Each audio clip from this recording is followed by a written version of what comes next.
The hour is dark, and it's hard to see. The Story I'll Tell was written, I think it was the first song I wrote during the quarantine and the pandemic. So with Mav, they're always trying to get us to write songs, and we're always trying not to write the songs. So JJ kept texting me like, want to get you writing, we need to get you on Zoom. And really, I think they were trying to make sure that we didn't just lose everything, you know, in the midst of the pandemic and being stuck in the house, that we were still creative and inspired. But I know that down through the years. And so they set up a write for me with Alton, Eugene, and Benji Coward. And honestly, I think Alton didn't come to the session. Oh, Alton's gonna kill me for saying this.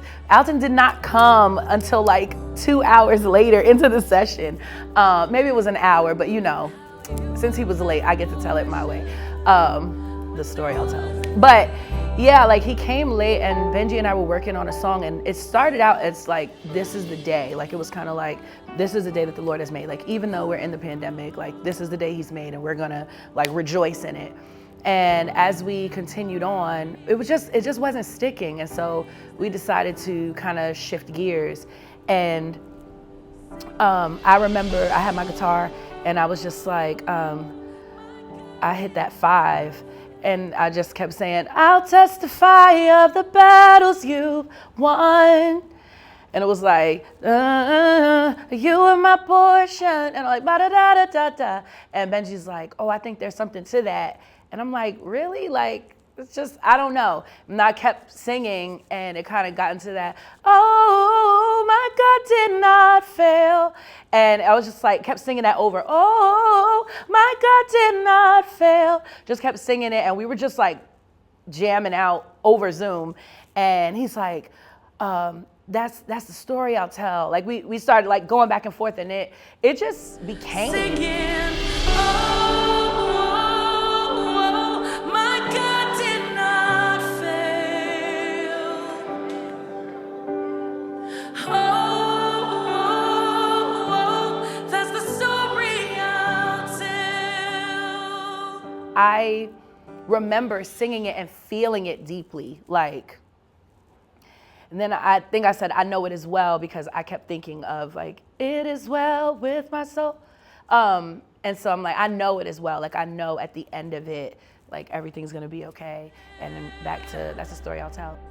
It was a really special session. I know that because I remember it. I don't always remember all the sessions that I have, the writing sessions, but that was special. And then Alton finally came into our Zoom. And we wanted to make the rhythm a little different. I'm gonna be honest, I wanted to make it different. They were kind of like, should we do it like that? I'm like, yo guys, I think that this will work. And honestly, I'm not sure if it really works. I don't know if that was the best decision because I think a lot of people get thrown, but there's something about jumping right into that. So sing hallelujah. It's like, all that is left is highest praises. Boom.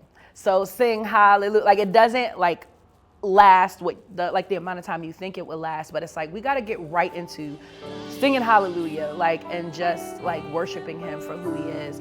And I know we were floating ideas about him just being the Ancient of Days, right? And no matter what this day looks like he's been here since the beginning, and that's the bedrock of it. I know there aren't, all of the words that we were feeling aren't in the song, but I think that when we start to sing it, you feel like the timelessness of God.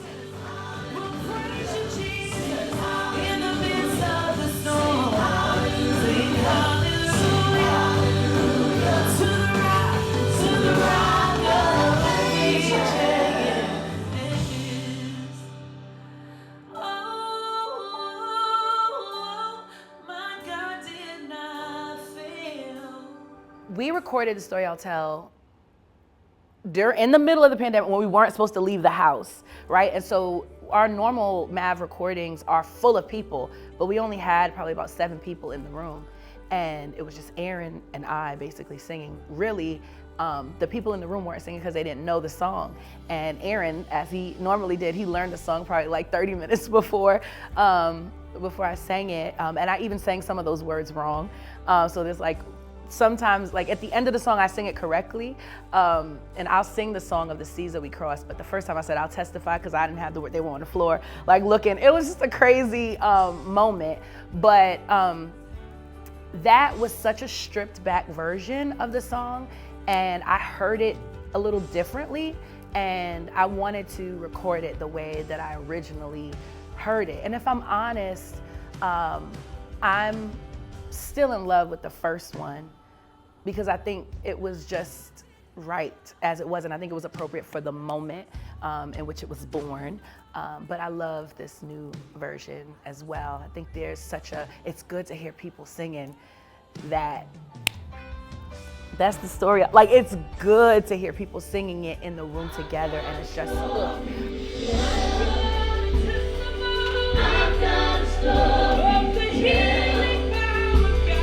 I've got a story to tell. So don't be so far back when you go to that last one, y'all. Still be kind of present. I've got a story to tell. I've got a story to tell. I got a story to tell. before we got told that we had to quarantine, months before, the Lord told me, this is such a silly story, but it's so real, it's so God. He told me to like buy a bunch of toilet tissue. Like, I was ordering from Amazon big boxes of 100 packs of toilet tissue. Why?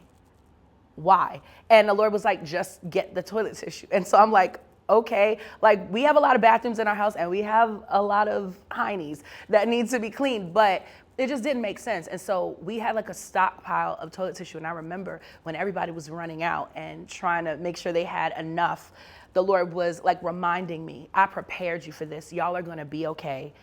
Don't worry about what the world is worrying about. I've got you, and I had you before you even knew there was a problem. And so if I could say anything that I want people to leave this song with, is knowing that God knew your story. He knew what you would encounter before you even encountered it. He's God enough to see you through it, and you'll have everything that you need. I'm a sign and I'm a wonder.